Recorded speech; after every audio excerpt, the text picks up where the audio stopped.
সুপ্রিয় শিক্ষার্থীরা, আজকে থেকে আমরা ম্যাথমেটিক্সের নতুন একটা পেপার শুরু করব, আর পেপারটার নাম হচ্ছে মেকানিক্স। তো আমরা জানি যে মেকানিক্স শব্দের অর্থ হচ্ছে বলবিদ্যা, আর এটা দেখলেই শুনলেই বোঝা যায় যে মেকানিক্স যদি তুমি বুঝতে চাও তাহলে তোমাকে মাস্ট বি ফিজিক্স সম্পর্কে ধারণা থাকতে হবে। ফিজিক্সে ধারণা না রেখে তুমি কোনোভাবেই মেকানিক্সে কিচ্ছু করতে পারবে না, সোজা কথা। হ্যাঁ, তুমি গুটি কয়েক প্রশ্ন পড়ে হয়তোবা সেসব কমন মানে যদি এক্সামে কমন আসে তাহলে তুমি লিখে দিতে পারবা, কিন্তু যদি তোমার জন্য প্রশ্ন একটু পেঁচিয়ে দেয়, একটু ঘুরিয়ে দেয়, তুমি আর নিচ থেকে কিচ্ছু আনসার করতে পারবে না যদি তুমি ফিজিক্সে ওই রকম ধারণা না রাখো। অর্থাৎ আমি যদি মেকানিক্স বুঝতে চাই আমাকে ফিজিক্সে উন্নত ধারণা রাখতে হবে, এবং মেকানিক্স বইটা পুরাটাই হচ্ছে ফিজিক্সের উপর ডিপেন্ডেন্ট। এবং তুমি দেখবা যে তুমি যখন ম্যাথমেটিক্স অনার্সে ভর্তি হয়েছো তখন তোমাকে ফার্স্ট ইয়ারে এবং সেকেন্ড ইয়ারে ফিজিক্সের কিছু পেপার পড়ানো হয়েছে। ফিজিক্সের পেপারগুলো এই জন্যই পড়ানো হয়েছে যে ফিউচারে এই ফিজিক্সের পেপারগুলোই তোমাকে অঙ্কে আরেকটু দক্ষ হওয়ার জন্য সুযোগ সৃষ্টি করবে। আর এই জন্যই আমরা ফার্স্ট ইয়ার সেকেন্ড ইয়ারে নন মেজর হিসেবে কিছু ফিজিক্সের পেপার পড়ছি, এবং মেকানিক্স হচ্ছে সেই পেপার যেটাতে ফিজিক্সের গুরুত্ব খুবই বেশি। তো আমরা আজকের ক্লাসে মূলত মেকানিক্সের কোনো চ্যাপ্টার নিয়ে আলোচনা করব না। আমরা মেকানিক্স শুরু করার এর আগে আমরা যেসব ইয়ারে পড়ালেখা করে আসছি সেখান থেকে কি কি জিনিস জানা উচিত সেই জিনিসগুলো নিয়ে আমরা আজকে ক্লিয়ারলি আলোচনা করব, এবং সম্পূর্ণ ফিজিক্সের উপর ডিপেন্ডেন্ট হয়ে আলোচনা করব।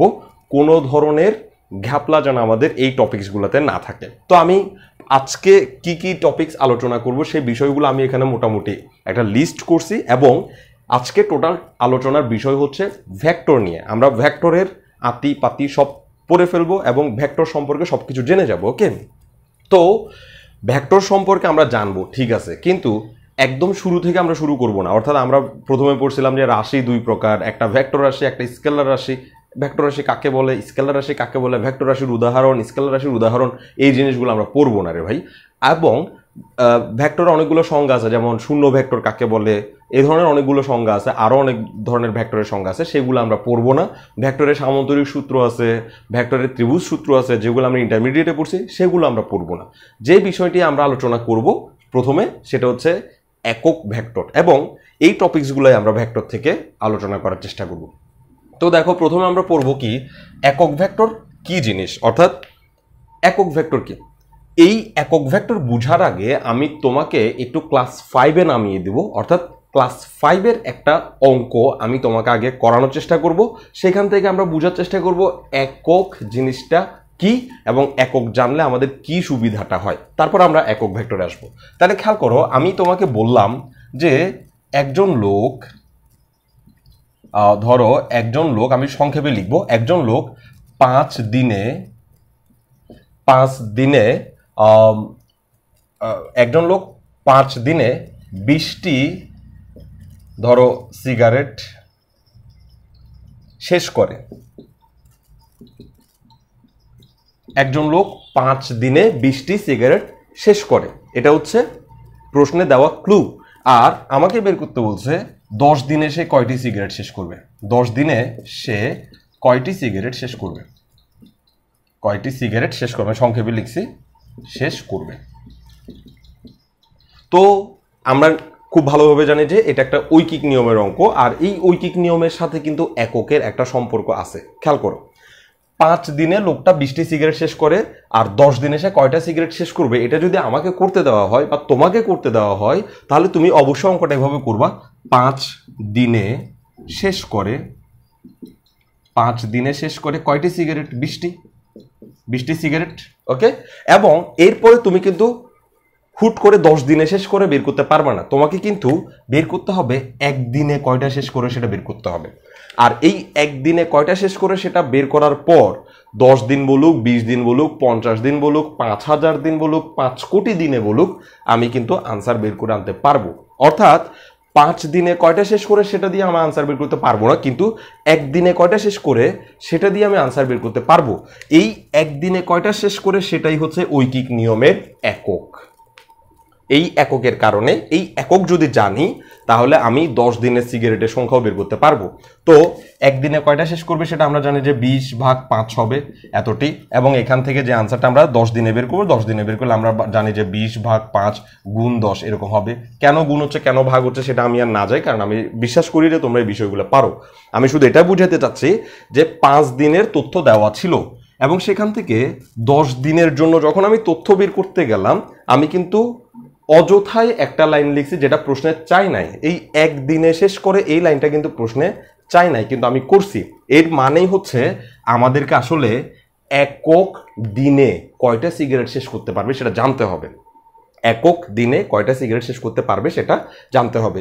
ঠিক একইভাবে ধরো আমি বললাম যে একটি কলমের দাম বললে ভুল হবে, 5টি কলমের দাম যদি 50 টাকা হয়, 5টি কলমের দাম 50 টাকা হলে 50টা কলমের দাম কত হবে? তখনও আমরা যেভাবে করব 5টি কলমের দাম 50 টাকা, একটি কলমের দাম বের করব। এই একটি কলমের দাম আমি কেন বের করব? কারণ হচ্ছে এই একটি মানে হচ্ছে একক কলমের দাম, অর্থাৎ একক জিনিসের মান আমি যদি জানতে পারি তাহলে 50, 60, 70 যতই দেখ না কেন আমি তার আনসার বের করতে পারবো।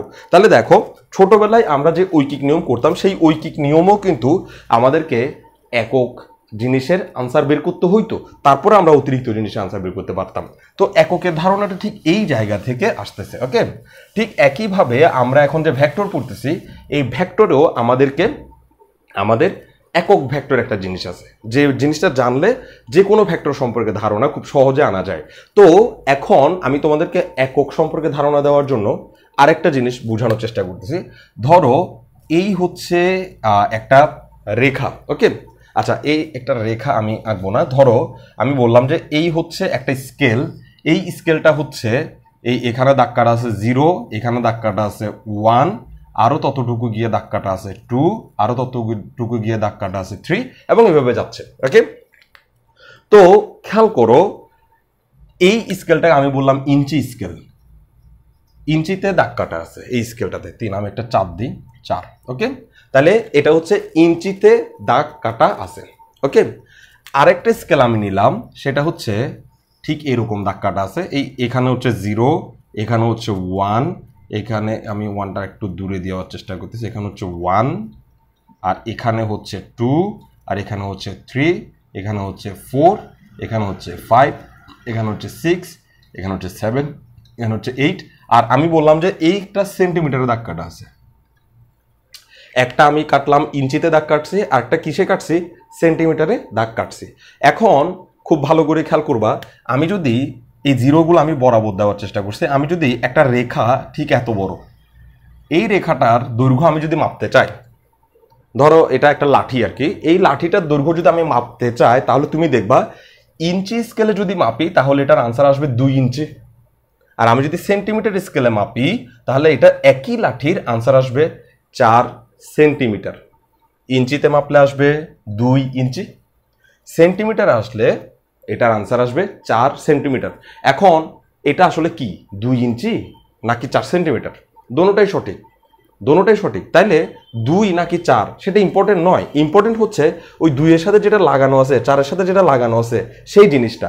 আরো ইম্পর্টেন্ট বিষয় হচ্ছে এখানে এই ইঞ্চি স্কেলে এখান থেকে এত দূরে গিয়ে তারপরে 1 মনে করা হয়েছে, এই জিনিসটাই হচ্ছে একক, ইঞ্চি স্কেলের একক। এখান থেকে এত দূরে গিয়ে তারপরে মনে করা হয়েছে 1, ঠিক ওইখান থেকে আরো ততটুকু দূরে গিয়ে তারপরে মনে করা হয়েছে আরো 1, ওইখান থেকে আরো ততটুকু দূরে গিয়ে মনে করা হয়েছে আরো 1, এবং ওইখান থেকে আরো ততটুকু দূরে গিয়ে মনে করা হয়েছে আরো 1। অর্থাৎ যেটুকু দূরে গিয়ে আমি 1 মনে করতেছি সেইটুকু সাইজ হচ্ছে ইঞ্চি স্কেলের জন্য 1 একক। যেইটুকু দূরত্বে গিয়ে আমি 1 মনে করতেছি, যেইটুকু সাইজে গিয়ে আমি 1 মনে করতেছি সেই সাইজটা হচ্ছে ইঞ্চি স্কেলের জন্য 1 একক। একইভাবে এখানে দেখো সেন্টিমিটার স্কেলে আমি এখান থেকে এইটুকু গিয়েই মনে করতেছি 1, এখান থেকে ঠিক আরো ততটুকু গিয়ে মনে করতেছি আরো 1, এখান থেকে আরো ততটুকু গিয়ে মনে করতেছি আরো 1। অর্থাৎ ইঞ্চি স্কেলে আমি যত বড় জায়গাটাকে 1 মনে করছি, সেন্টিমিটার স্কেলে কিন্তু আমি তত বড় জায়গাকে 1 মনে করি নাই, আমি তার চেয়েও ছোট একটা জায়গাকে 1 মনে করছি। তাহলে দেখো এই যে লাঠিটা এই লাঠিটার দৈর্ঘ্য কতটুকু হবে সেটা নির্ভর করতেছে আমি কতটুকু দূরত্বে গিয়ে এক মনে করছি সেটার উপর। সেন্টিমিটার স্কেলে যখন মাপতেছি তখন একই লাঠির দৈর্ঘ্য 4 হয়ে যাচ্ছে, কিন্তু ইঞ্চি স্কেলে যখন মাপতেছি তখন একই লাঠির দৈর্ঘ্য 2 হয়ে যাচ্ছে। কেন? কারণ হচ্ছে ইঞ্চি স্কেলে আমি অনেক দূরে গিয়ে তারপরে 1 বলছি, আর সেন্টিমিটার স্কেলে আমি অনেক কাছে গিয়ে তারপরে 1 বলে ফেলছি। তাইলে এই স্কেল এবং এই স্কেলের একক হচ্ছে এই কতটুকু দূরে গিয়ে আমি 1 ভাবতেছি, সেই জিনিসটাই হচ্ছে এই 2 স্কেলের একক। ওকে, তো একইভাবে এককের কথা আমরা যদি আরো আলোচনা করি তাহলে আরো বাড়বে। আসলে একক আমি জাস্ট বোঝানোর চেষ্টা করছি যে একক জানা কতটা ইম্পর্টেন্ট। এই যে জিনিসটা দৈর্ঘ্য আমি মাপতে চাচ্ছি, ওই এককের উপর ডিপেন্ড করে তার সাইজ কিন্তু সংখ্যাগত পার্থক্য হয়ে যাচ্ছে, একবার 2 একবার 4। কিন্তু একক বলে দিচ্ছি পাশে ইঞ্চি এবং সেন্টিমিটার। ইঞ্চি এবং সেন্টিমিটার বুঝাচ্ছে আসলে কেন সে 2 হচ্ছে, কেন সে 4 হচ্ছে। সে 2 হচ্ছে কারণ অনেক দূরে গিয়ে 1 ধরছি, সে 4 হচ্ছে কারণ অনেক কাছে গিয়ে 1 ধরে ফেলছি। ওকে, ঠিক একইভাবে ভেক্টরে যখন আমরা পড়বো তখন আমাদের ভেক্টরে যে জিনিসটা আমরা কাজ করব সেটা হচ্ছে একক ভেক্টর বলে। খেয়াল করো, ধরো এটা হচ্ছে একটা ভেক্টর। ওকে, এটা হচ্ছে যে কোনো একটা ভেক্টর। এখন এই ভেক্টরের, তো আমরা তো জানি ভেক্টর কিভাবে প্রকাশ করা হয়। আমি একদম ক্লাস 9-এর বেসিক থেকে পড়াচ্ছি না, আমি আসলে অনার্স স্ট্যান্ডার্ড বেসিক থেকে পড়ানো শুরু করতেছি। তো এটা একটা ভেক্টর। এই ভেক্টরে আমি যদি এখান থেকে শুরু করে এতটুকু দূরে গিয়ে মনে করি যে 1, তাহলে এটার জন্য আমার জন্য এটা হবে একক ভেক্টর। তাহলে আমি যদি এখান থেকে এত দূরে গিয়ে 1 মনে করি আর এত দূরে গিয়ে আরো 1 মনে করি, তাহলে এই ভেক্টরটা মাত্র 2 একক ভেক্টর হবে। 2 একক, 1 একক আরো 1 একক। কিন্তু আমি যদি এই ভেক্টরটাকে একটু গিয়ে 1 মনে করি, এখান থেকে একটু গিয়ে 1 মনে করলাম, ওইখান থেকে আরো ততটুকু গিয়ে আরো 1 মনে করলাম, ওইখান থেকে আরো ততটুকু গিয়ে আরো 1 মনে করলাম, তাহলে একই ভেক্টরের দৈর্ঘ্য হয়ে যাচ্ছে 4 একক। তাহলে আমি যতটুকু দূরত্বকে 1 মনে করব সেইটুকু দূরত্বই হচ্ছে ওই ভেক্টরের জন্য 1 একক। কি বলছি? যতটুকু দূরত্বে আমি 1 মনে করব, আমার মনে করার উপর ডিপেন্ডেন্ট। যতটুকু দূরত্বে গিয়ে আমি 1 মনে করব সেটাই হচ্ছে আমার জন্য 1 একক। তো ভেক্টরের ক্ষেত্রে যখন আমি যতটুকু দূরত্বে গিয়ে 1 মনে করবো সেটা ভেক্টরের জন্য সেটা 1 একক। তাহলে খেয়াল করো, আমি যদি এটাকে আরো ছোট দূরত্বে গিয়ে 1 মনে করি, তাহলে একই ভেক্টর এখন কিন্তু আরো বেশি ইউনিট পেয়ে গেছে। একটু গিয়ে আমি 1 মনে করছি, তো এটা আমার জন্য 1 একক। ওকে, তাহলে একক ভেক্টরের কনসেপ্ট আমরা এখনো শেষ করি নাই, আমাদের একক ভেক্টরের কনসেপ্ট ক্লিয়ারলি শেষ করতে হবে।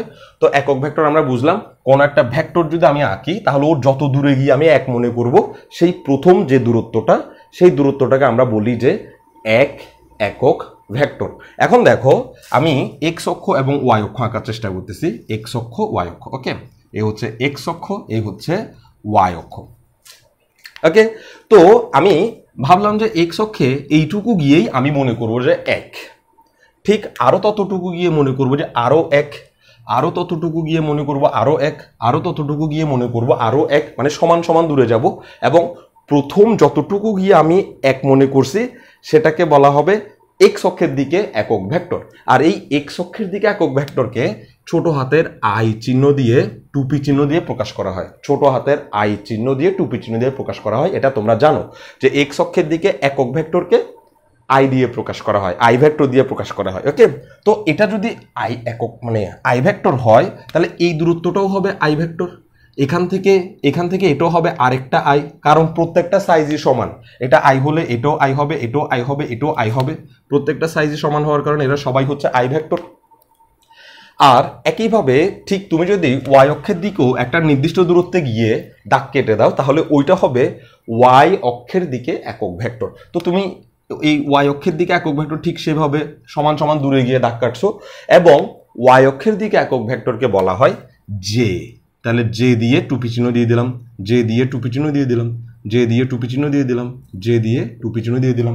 তাহলে দেখো, এটা হচ্ছে একটা জে, এটা হচ্ছে আরেকটা জে, এটা হচ্ছে আরেকটা জে, এটা হচ্ছে আরেকটা জে। তাহলে এক্স অক্ষের দিকে একক ভেক্টরকে আমরা যে বলতাম আই বলা হয়। তাহলে এক্স অক্ষের দিকে একক ভেক্টর মানে হচ্ছে যেইটুকু দূরত্বে গিয়ে আমি 1 কল্পনা করতেছি সেই দূরত্বটাই হচ্ছে আসলে একটা আই। যেইটুকু দূরত্বে গিয়ে আমি 1 কল্পনা করতেছি সেই দূরত্বটাই হচ্ছে আমার জন্য আই। আমি যদি এখানে আই মনে না করে এই এত বড় জায়গাটাকে 1 একক মনে করতে পারতাম। অর্থাৎ আমি এখান থেকে সোজা এখানে এসে 1 মনে করতে পারতাম, এখানে এসে আরও 1 মনে করতে পারতাম। তাহলে এইটুকু, এই যেটুকু দূরত্বকে আমি 1 মনে করতেছি সেটা হচ্ছে আমার জন্য একটা আয়। তো আরও একটা দূরত্ব, একই রকম আরেকটা দূরত্বকে আমি আরও 1 মনে করতেছি, সেটা হচ্ছে আরেকটা আয়। ওকে, তাহলে এখান থেকে যদি আমি যাত্রা শুরু করি, প্রথমটা হচ্ছে একটা আয়, আরও গেলে আরও একটা আয়, টোটাল হচ্ছে 2টা আয়। তো এই আয়গুলা হচ্ছে এক্স অক্ষের দিকে একক ভেক্টর, আর এই যেগুলো হচ্ছে ওয়াই অক্ষের দিকে একক ভেক্টর। একইভাবে আমি যদি জেড অক্ষ আঁকি এবং জেড অক্ষের দিকে একটা নির্দিষ্ট দূরত্বকে যদি আমি 1 মনে করি, একটা নির্দিষ্ট দূরত্বে গিয়ে 1, আরও নির্দিষ্ট দূরত্বে গিয়ে 1 মনে করি, জেড অক্ষের দিকে একক ভেক্টরকে কে দ্বারা প্রকাশ করা হয়। তাহলে এটা একটা কে, এটা একটা কে, এখানে আমি আরেকটা কে, তাহলে এটা একটা কে। ওকে, সিম্পল। এক্স অক্ষের দিকে একক ভেক্টরকে আই দ্বারা প্রকাশ করা হয়, ওয়াই অক্ষের দিকে একক ভেক্টরকে জে দ্বারা প্রকাশ করা হয়, জেড অক্ষের দিকে একক ভেক্টরকে কে দ্বারা প্রকাশ করা হয়। এই 3টা কথার মানে হচ্ছে এক্স অক্ষের দিকে একটা নির্দিষ্ট দূরত্ব যদি আমি নিই সেটাকে আই বলা হয়, এটুকু হচ্ছে আই, আরেকটু হচ্ছে আরেক আই, আরেকটু হচ্ছে আরেক আই। আর ওয়াই অক্ষের দিকে একটা নির্দিষ্ট দূরত্ব নিলে সেই দূরত্বটাকে বলা হয় জে, ওইটুকু আরেকটু যদি ওয়াই অক্ষে নেই সেটা আরও একটা জে, আরেকটু নিলে আরও একটা জে। এভাবে করে আমরা আসলে একক ভেক্টরগুলোকে মিন করি। এক্স অক্ষের দিকে একক ভেক্টরকে আই বলা হয়, ওয়াই অক্ষের দিকে একক ভেক্টরকে জে বলা হয়, জেড অক্ষের দিকে একক ভেক্টরকে কে বলা হয়। ওকে, তো আমরা মোটামুটি একক ভেক্টর সম্পর্কে একটা বিশ্লেষণধর্মী ধারণা পাইছি যে একক ভেক্টর আসলে কি জিনিস। একক লাগে না, একক জানার প্রয়োজন নাই, এমন কোনো গাণিতিক ভাষা নাই। তুমি যোগ করতে গেলে একক সম্পর্কে ধারণা লাগবে, গুণ করতে গেলে একক সম্পর্কে ধারণা লাগবে। তুমি যাই করতে যাও না কেন, ম্যাট্রিক্সের অঙ্ক করো, একক ম্যাট্রিক্স আছে, ম্যাট্রিক্সের একককে একক ম্যাট্রিক্স বলা হয়। তারপরে একইভাবে ভেক্টরে আসছো, একক ভেক্টর জানতে হচ্ছে। অর্থাৎ তোমাকে একক সম্পর্কে কোনো ধারণা না নিয়ে তুমি কিছুই করতে পারো না। ঠিক যেমন ঐকিক নিয়মে 5টি কলমের দাম এত টাকা হলে 20টি কলমের দাম কত হবে বের করতে গিয়ে তুমি একটি কলমের দাম বের করতে চাচ্ছ, ওই একটি কলমের দাম বের করাই হচ্ছে ওই অঙ্কের জন্য একক। ওকে, তো আমি আশা করবো যে একক ভেক্টর তোমরা ক্লিয়ারলি বুঝছো। এবার আমরা অবস্থান ভেক্টর নিয়ে আলোচনা করবো। ওকে,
তো অবস্থান ভেক্টর নিয়ে আলোচনা করতে হলে আমাদেরকে অবশ্যই একক ভেক্টর সম্পর্কে ধারণা রাখতে হবে। আমরা একক ভেক্টর সম্পর্কে ধারণা পাইছি এবং আমি আশা করব যে একদম ক্লিয়ার ধারণা হয়েছে তোমাদের। এবার আমরা অবস্থান ভেক্টর নিয়ে আলোচনা করব। অবস্থান ভেক্টর নিয়ে আলোচনা করার জন্য আমি প্রথমে এক্স অক্ষ এবং ওয়াই অক্ষের সাহায্য নিব, পরবর্তীতে আমরা জেড অক্ষকে অ্যাড করব। আগে এক্স অক্ষ এবং ওয়াই অক্ষের সাহায্যে আমরা একক ভেক্টরকে একটু বিশ্লেষণ করার চেষ্টা করি। খেয়াল করো। ওকে, তো খেয়াল করো, আমি একটা ভেক্টর লিখতে চাচ্ছি, ভেক্টরটা হচ্ছে এরকম 3i + 4j এবং এই ভেক্টরের নাম আমি দিলাম এ দেওয়ার দরকার নেই, এ পরে দিব। ওকে, 3i + 4j এই ভেক্টরটাকে আমি এই চিত্রে উপস্থাপন করতে চাচ্ছি। তো যদি আমরা এই 3i + 4j ভেক্টরকে চিত্রে উপস্থাপন করতে চাই তাহলে কিভাবে উপস্থাপন করব?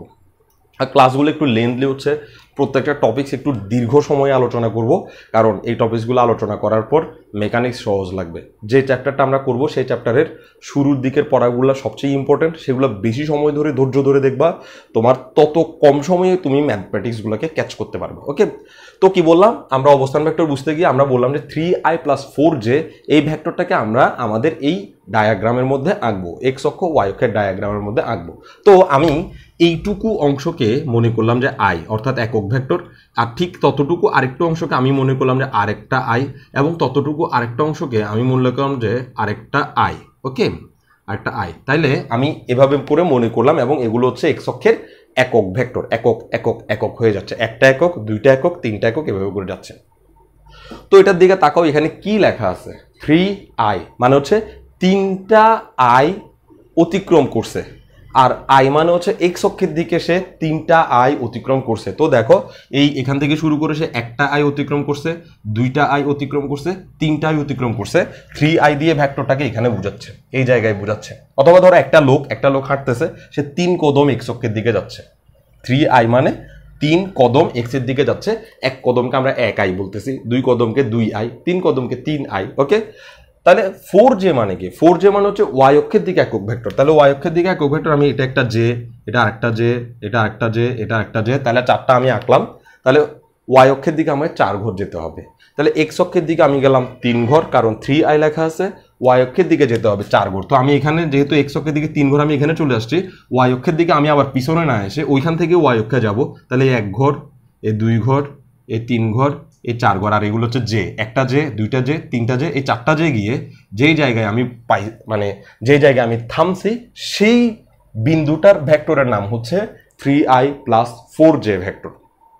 3i পরিমাণ এক্স অক্ষে গেছি, 4j পরিমাণ ওয়াই অক্ষে গেছি, যে বিন্দুটা পাইছি সেই বিন্দুতে অবস্থানটাই আমাকে বুঝাচ্ছে যে 3i + 4j vector, 3i vector + 4j vector. এখন দেখো, আমি যদি এই বিন্দুটাকে খুঁজে পেতে চাই, 3i + 4j বিন্দুটাকে আমি খুঁজে পেতে চাই, 2 উপায়ে খুঁজে বের করতে পারি। ফার্স্ট উপায় হচ্ছে যেভাবে আমরা খুঁজছি, এখান থেকে 3i পরিমাণ যাব, আর এখান থেকে 4i পরিমাণ উঠব, তাহলেই আমি পেয়ে যাব 3i + 4j ভেক্টর। খুব ভালো করে খেয়াল করবা, এখান থেকে 3i পরিমাণ যাব, এখান থেকে 4j পরিমাণ উঠব, তাহলে আমি যে বিন্দুটা পেয়ে যাব সেই বিন্দুটা হচ্ছে 3i + 4j ভেক্টর। বিন্দুটাকে আমরা আরেকটা ওয়েতে খুঁজে পেতে পারি, সেটা হচ্ছে এভাবে পিছন পিছন যাওয়ার দরকার কি? আমরা এই বিন্দু থেকে সরাসরি দিক দিয়ে দৌড় মারলেও তো তাকে খুঁজে পেতে পারি। ওই আমরা অনেক সময় ছোটবেলা, আমি যখন বেসিক্যালি পড়তাম, তো আমাদের স্কুলে বিলের মাঝখান দিয়ে যেতে হইতো, বিলের মাঝখান দিয়ে। তো আমরা করতাম কি, মেইন রোড যেতে হইতো, এভাবে গিয়ে এভাবে যেতে হইতো। তো ওই যে রাস্তাটা এভাবে গিয়ে এভাবে যে রাস্তাটা, সেটা আমরা সোজা মাঝখান দিয়ে চলে যেতাম, বিলের মাঝখান দিয়ে, যখন বিল শুকনা থাকতো। অর্থাৎ আমরা এক্স অক্ষ এবং ওয়াই অক্ষে না গিয়ে সোজা এখান দিয়ে, মানে অতিভুজের দিক দিয়ে চলে যেতাম, মানে সহজ হয়ে যেত, তাড়াতাড়ি হইতো। ঠিক একইভাবে এই বিন্দুটাকে খুঁজে পাওয়ার জন্য আমি যেমন এভাবে যেতে পারি, তার চেয়েও সহজ ওয়ে হচ্ছে এখান থেকে ডাইরেক্ট বিন্দুটাকে খুঁজে বের করার চেষ্টা করা, অর্থাৎ ডাইরেক্ট বিন্দুটাতে চলে যাওয়া। আর এই মূল বিন্দু থেকে কোনো একটা বিন্দুতে ডাইরেক্টলি যেটা চলে যেতে চায়, ডাইরেক্টলি যাওয়ার যে ওয়ে, সেই ওয়েটাকে বলা হয় অবস্থান ভেক্টর, আর তাকে আর দ্বারা প্রকাশ করা হয়। এবং এই আর এর মান ঠিক ততই হয় যেটা আমরা ভেক্টরে আঁকছিলাম, অর্থাৎ 3i + 4j। 3i + 4j কেন তার নাম একই হয় কেন? তুমি একটু ত্রিভুজ সূত্র অ্যাপ্লাই করো। ত্রিভুজ সূত্রে তোমাদেরকে কি বলছিল, যে এখান থেকে তুমি এখানে আসছো, এখান থেকে তুমি এখানে আসছো, তাহলে এই দোনোটাকে যোগ করলেই যা হবে অতিভুজ, মানে এই তৃতীয় বাহু যেটা ত্রিভুজের, সেটা একই আনসার নির্দেশ করবে। অর্থাৎ ত্রিভুজ সূত্রে আমাকে বলছে কি, একটা বিন্দু থেকে আমি যদি এই বিন্দুতে আসি, এবং সেখান থেকে আমি যদি আবার এই বিন্দুতে আসি, তাহলে যা ফলাফল পাওয়া যাবে এখান থেকে সরাসরি গেলেও ঠিক একই ফলাফল পাওয়া যাবে। অর্থাৎ তুমি এভাবে যে রাস্তা দিয়ে এই জায়গায় আসছো, এভাবে গেলেও কিন্তু একই আনসার আসবে। নর্মালি কিন্তু এটা সমান নয়, ত্রিভুজ সূত্রের কারণে সমান। নর্মালি এই দুইটা বাহুকে তুমি যদি যোগ করো, তাহলে সেটা তৃতীয় বাহুর চেয়ে বড় হবে। কিন্তু ভেক্টরের ক্ষেত্রে যেহেতু ভেক্টর বোঝানো হয় যে অবস্থান নির্ণয়, সেহেতু এখান থেকে এখানে গিয়ে এখান থেকে এখানে গেলে তুমি যে জায়গায় অবস্থান আসো যে জায়গায় তুমি এখন আছো বুঝাচ্ছ এখান থেকে সরাসরি গেলেও কিন্তু সেইটাই এক্স্যাক্টলি চলে যাওয়া যেতে পারে। ওকে, তো এই মূল বিন্দু থেকে যদি ওই এক্স্যাক্ট বিন্দুকে আমি যদি সরাসরি খুঁজে পেতে চাই তাহলে যে জিনিসটা অ্যাপ্লাই করতে হয়, যে রেখাটার সৃষ্টি হয় সেই রেখাটাই হচ্ছে অবস্থান ভেক্টর। দ্যাট মিনস অবস্থান ভেক্টর হচ্ছে মূল বিন্দু থেকে কোনো বিন্দুর অবস্থান নির্ণয়কে অবস্থান ভেক্টর বলা হয়। ওকে, মূল বিন্দু থেকে কোনো বিন্দুর সরাসরি অবস্থান নির্ণয়কে কি বলা হয়? অবস্থান ভেক্টর। এখন দেখো আমি তো এখানে 3i + 4j এরকম হিসাব করছি বলে অবস্থান ভেক্টরটা আর ইকুয়াল টু 3i + 4j হয়েছে। এখন আমি যদি বলি যে xi + yj, অর্থাৎ এক্স অক্ষে আমি এক্স পরিমাণ গেলাম, এক্স ইউনিট গেলাম, ওকে, আর ওয়াই অক্ষে আমি ওয়াই পরিমাণ গেলাম, তখন অবস্থান ভেক্টরটার নাম হয়ে যাবে xi + yj, xi + yj। একইভাবে আমরা যদি ত্রিমাত্রিক স্থানাঙ্ক ব্যবস্থায় চিন্তা করি, মানে এক্স অক্ষ আছে, ওয়াই অক্ষ আছে, তার সাথে একটা জেড অক্ষ আছে। এটা আমি বোর্ডে একটা জেড অক্ষ আঁকছি। ওকে, এক্স অক্ষ আছে, ওয়াই অক্ষ আছে, তার সাথে কি একটা জেড অক্ষ আছে, আর বিন্দুটাই মহাশূন্যে আছে, বোর্ডে নাই, মহাশূন্যে এখানে কোথাও আছে। ঠিক আছে, তাহলে দেখো এইখানে কোথাও থাকা বিন্দুটাকে খুঁজতে হলে আমাকে প্রথমে এক্স অক্ষ পরিমাণ যেতে হবে, তারপর ওয়াই অক্ষ পরিমাণ যেতে হবে, তারপর জেড অক্ষের দিকে উঠে ওই বিন্দুতে এক্স্যাক্টলি আসতে হবে। তুমি একটু এখানে খেয়াল করো, ধরো এটা হচ্ছে এক্স অক্ষ তোমার ঘরের এই কর্নারটা, আর এটা হচ্ছে ওয়াই অক্ষ, আর এটা হচ্ছে জেড অক্ষ। তো এই পয়েন্ট ধরো আমার মাথাটা মহাশূন্যের মধ্যে আছে, আমার মাথাটা ফ্লোরে নাই, মহাশূন্যে আছে। তাহলে আমি আমার মাথাটা খুঁজে বের করতে চাইলে, আমি এখানে আছি, ধরো মাথাটা খুঁজে বের করতে চাইলে প্রথমে কর্নার থেকে এক্স অক্ষ পর্যন্ত আসতে হবে, তারপরে ওইখান থেকে এই আমার পা পর্যন্ত আসতে হবে ওয়াই অক্ষে, তারপর সেখান থেকে আমি জেড পরিমাণ উঠে তারপর আমার মাথাটা খুঁজে পাবো। ওকে, আর সরাসরি যদি খুঁজে পেতে চাই তাহলে কর্নার থেকে সরাসরি আমার মাথায় এভাবে উড়ে আসলে সরাসরি আমার মাথায় এসে মানে আমার মাথাটা খুঁজে পাওয়া যাবে। তো সরাসরি আমার মাথায় খুঁজে পেতে যেটা যাচ্ছে সেটা এক্স অক্ষ, ওয়াই অক্ষ এবং জেড অক্ষের কম্বিনেশনের মাধ্যমে আসতেছে। ফলে আমরা ওই ত্রিমাত্রিক স্থানাঙ্ক ব্যবস্থায় অবস্থান ভেক্টরকে xi + yj + zk এভাবে আমরা প্রকাশ করার চেষ্টা করি। ওকে, তাহলে অবস্থান ভেক্টর সম্পর্কে আমি মনে করব যে আর কোনো আহামরি কোনো সমস্যা নেই। অবস্থান ভেক্টর মানে হচ্ছে মূল বিন্দু থেকে কোনো একটা বিন্দুর দিকে ধাবিত হওয়া বা মূল বিন্দু থেকে কোনো একটা বিন্দুর দিকে যাওয়া বা সরাসরি ভেক্টর নির্ণয় করা, সেটা হচ্ছে অবস্থান ভেক্টর। তাহলে আমরা অবস্থান ভেক্টর সম্পর্কে মোটামুটি বুঝলাম। এবার দেখো আরেকটা টপিকস জানতে হবে, যেটা হচ্ছে ভেক্টরের অংশক। ভেক্টরের অংশক টপিকসটা বোঝা খুবই সহজ। এখানে খেয়াল করো, আমি প্রথমে দ্বিমাত্রিক অবস্থায় বোঝানোর চেষ্টা করব যে ভেক্টরের অংশক জিনিসটা আসলে কি। ওকে, তো দেখো ভেক্টরের অংশক মানে হচ্ছে একটা নির্দিষ্ট অংশে তুলনা করা আলাদা আলাদা করে। খেয়াল করো, ধরো কোনো একটা ভেক্টরের নাম আমি দিলাম, যে নর্মালি বোঝার চেষ্টা করি, ধরো এই হচ্ছে একটা ভেক্টর, এই ভেক্টরের নাম হচ্ছে 3i + 4j। ওকে, এই ভেক্টরের নাম হচ্ছে 3i + 4j। তো আমি যদি এই ভেক্টরকে চিত্রে উপস্থাপন করতে চাই তাহলে আমরা এখানে 3 ঘর যেতে হবে, 3i যেহেতু বলছে, আর উপরে 4 ঘর যেতে হবে, 1 2 3, এই 4 ঘর এই জায়গায় পাচ্ছি 4a। তো দেখো এই ভেক্টরের দুইটা অংশ আছে, একটা হচ্ছে এক্স অংশ, একটা হচ্ছে ওয়াই অংশ। আই হচ্ছে এক্স অংশের একক ভেক্টর, যে হচ্ছে ওয়াই অংশে একক ভেক্টর বা ওয়াই অক্ষে একক ভেক্টর। তাইলে এই ভেক্টরের যে অংশ সেটার একটা অংশ হচ্ছে এক্স অক্ষের দিকে একটা অংশ আছে, ওয়াই অক্ষের দিকে একটা অংশ আছে। এক্স অক্ষের দিকে যে অংশ সেটা হচ্ছে 3i, এক্স অক্ষের দিকে যে অংশ সেটা হচ্ছে 3i, আর ওয়াই অক্ষের দিকে যে অংশ সেটা হচ্ছে 4j। খুবই সিম্পল ব্যাপার। এক্স অক্ষের দিকে যে অংশ সেটা হচ্ছে 3i অংশ, ওয়াই অক্ষের দিকে যে অংশ সেটা হচ্ছে 4j অংশ। তাইলে একটা ভেক্টরের যে অংশ সেগুলোকে আমরা অক্ষের দিকে মানে অক্ষ ওয়াইজ আলাদা করে ভাবতে পারি, অক্ষ ওয়াইজ আলাদা করে ভাবতে পারি। তাইলে a = যদি আমি একটা ভেক্টর লিখি যেটার নাম হচ্ছে এই ভেক্টর হচ্ছে a1i + a2j, যদি এরকম লিখি তাহলে এই a1i হচ্ছে এক্স অক্ষের দিকে এ ভেক্টরের অংশ, এক্স অক্ষের দিকে এ ভেক্টরের অংশ, আর a2j হচ্ছে ওয়াই ভেক্টরের দিকে এ ভেক্টরের অংশ, ওয়াই ভেক্টরের দিকে এ ভেক্টরের অংশ। ওকে, আর যদি আমরা একটা অতিরিক্ত অ্যাড করে ধরো a3j তাহলে এই জিনিসটা হবে জেড অক্ষের দিকে এ ভেক্টরের অংশ বা উপাংশ বলতে পারি। ভেক্টরের অংশ হচ্ছে জাস্ট এইটুকুই, এক্স অক্ষের দিকে অংশ এটা, ওয়াই অক্ষের দিকে অংশ, জেড অক্ষের দিকে অংশ। তাহলে এক্স অক্ষের দিকে অংশ যেটা সেটা আই লাগানো থাকবে, ওয়াই অক্ষের দিকে অংশ যেটা সেটাতে জে লাগানো থাকবে, জেড অক্ষের দিকে অংশ যেটা সেটাতে কে লাগানো থাকবে। এখানে আমি তোমাদেরকে একটা বিষয় ক্লিয়ার করি, পরে আমার মনে না থাকতে পারে সেজন্য একটু বলি। খেয়াল করবা এই এ ভেক্টর যেটা আমরা এখানে লিখছি সেই এ ভেক্টরে আই এর উপরে কিন্তু ভেক্টর চিহ্ন আছে, জে এর উপরে ভেক্টর চিহ্ন আছে, খুব ভালো করে খেয়াল করবা। কিন্তু আই এর সাথে যে জিনিসটা দেখা আছে তার উপরে কিন্তু ভেক্টর চিহ্ন নাই, সেটা একটা সংখ্যা, স্কেলার রাশি।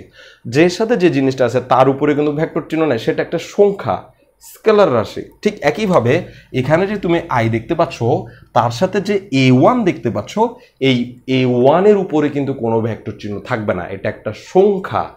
একইভাবে যে ভেক্টর জের উপর তুমি ভেক্টর চিহ্ন দেখতে পাচ্ছ, কিন্তু এ টু এর উপরে কোনো ভেক্টর চিহ্ন দেওয়া যাবে না, এটা একটা সংখ্যা। একইভাবে এ থ্রিও হচ্ছে একটা সংখ্যা, অর্থাৎ আমি এখানে A one A two A three যেগুলো দেখতে পাচ্ছি এগুলো হচ্ছে জাস্ট স্কেলার নাম্বার, ভেক্টর নয়। ওই আই জে কে থাকার কারণে ভেক্টর হয়েছে, তাহলে এখানে ভেক্টর নির্দেশ করতেছে আই জে এবং কে, আর এই A one A two A three এরা আসলে স্কেলার রাশি নির্দেশ করতেছে। ওকে, তো ভেক্টরের অংশক আমি আশা করি বুঝাইতে পারছি যে ভেক্টরের অংশক নিয়ে আমাদের আর কোনো মাথা ব্যথা নেই। তো এবার আমরা এর পরবর্তী টপিকসে যাব, যে ভেক্টরের মান। ভেক্টরের মান, একটা ভেক্টরের মানকে কিভাবে আমরা প্রকাশ করতে পারি সেই বিষয় নিয়ে এখন আমরা আলোচনা করব। ধরো এ হচ্ছে কোন একটা ভেক্টর, ওকে, এ হচ্ছে কোন একটা ভেক্টর যাকে আমরা এভাবে লিখতে পারি, ধরো এ ওয়ান আই প্লাস ধরো A two J plus A three K. Okay, একটা ভেক্টর এ ভেক্টরকে আমরা লিখতে পারি A one I plus A two J plus A three K. তাহলে বুঝাই যাচ্ছে এ ভেক্টরটা আই অংশে গেছে এ ওয়ান পরিমাণ, যে অংশের দিকে গেছে এ টু পরিমাণ, কে অংশের দিকে গেছে এ থ্রি পরিমাণ গেছে। এখন এই ভেক্টরটাকে যদি আমি এই ভেক্টরের মান কত সেটা বের করতে চাই, তাহলে এই ভেক্টরের মানকে এভাবে পরমান দিয়ে প্রকাশ করা যায়।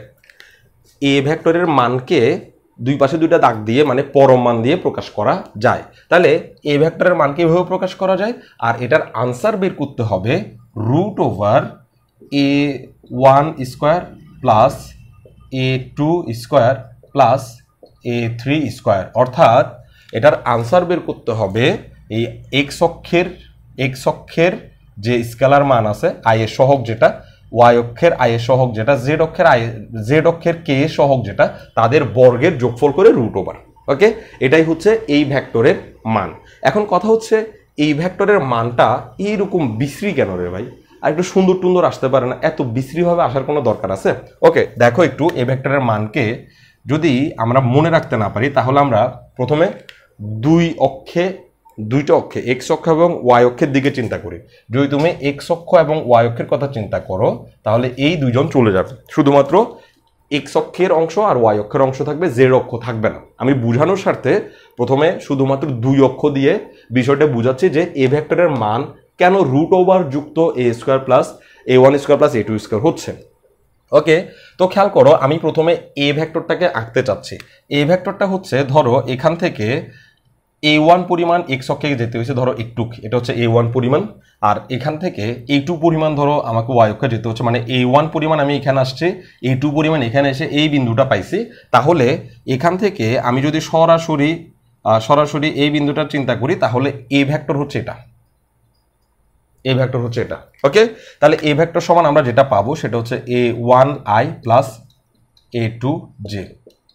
খুব ভালো করে খেয়াল করবা, এ ভেক্টর সমান হচ্ছে A one I plus A two J. ঠিক আছে, কিন্তু আমি যদি এদিকে একটু চিন্তা করি, এটা হচ্ছে এ ওয়ান পরিমাণ গেছি, এক্স অক্ষে গেছি এ ওয়ান পরিমাণ, আর ওয়াই অক্ষে গেছি এ টু পরিমাণ। খুব ভালো করে খেয়াল করবা, এক্স অক্ষে গেছি এ ওয়ান পরিমাণ, এটা কিন্তু ভেক্টর নয়, এটা হচ্ছে এ ওয়ান আই, আইটা ভেক্টর। কিন্তু আমি যদি বলি কতটা আই গেছি, কতটা আই, এ ওয়ান সংখ্যক আই, এ ওয়ানের জায়গায় যদি আমি 3 দিই বা 4 দিই তাহলে তুমি আরো ভালো বুঝতে পারবে যে 3টা আই পরিমাণ গেছি, 4টা আই পরিমাণ গেছি, এভাবে করে বুঝতে পারবা। তাইলে এদিকে আমি যে দূরত্বটা গেছি সেই দূরত্বটার সাইজ হচ্ছে এ ওয়ান, আর আই বুঝাচ্ছে মানে আই ভেক্টর যেটা সেটা বুঝাচ্ছে দিক, বুঝাচ্ছে শুধুমাত্র। আই ভেক্টরটা কি বুঝাচ্ছে বলি, আই ভেক্টরটা শুধুমাত্র কি বুঝাচ্ছে দিক। তো আই ভেক্টরটা কোন দিকে? এক্স অক্ষের দিকে। আর যে ভেক্টর যেটা দেখতে পাচ্ছ সেই ভেক্টরটা শুধুমাত্র দিক বুঝাচ্ছে কোন দিকে? ওয়াই অক্ষের দিকে। কিন্তু মান বুঝাচ্ছে কোনটা? তুমি নিশ্চয় জানো একটা ভেক্টরকে প্রকাশ করতে হলে ভেক্টরের মানও জানতে হবে, দিকও জানতে হবে। তো আই এবং জে তো দিক বুঝাচ্ছে, এক্স অক্ষের দিকে আই দিয়ে বুঝতে পারতেছি, ওয়াই অক্ষের দিকে জে দিয়ে বুঝতে পারতেছি, কিন্তু ওদের সাইজটা কত, ওদের মানটা কত? তাহলে ওদের মান হচ্ছে A1 আর ওয়াই অক্ষের দিকের মান হচ্ছে A2। তো এখন এটা একটা সমকোণী ত্রিভুজ হয়ে গেছে কিনা খুব ভালো করে খেয়াল করো, এটা একটা সমকোণী ত্রিভুজ হয়ে গেছে কিনা। তো সমকোণী ত্রিভুজ যদি হয়ে থাকে তাহলে পিথাগোরাসের উপপাদ্য অ্যাপ্লাই করি। তো পিথাগোরাসের উপপাদ্য আমাদেরকে কি বলছে?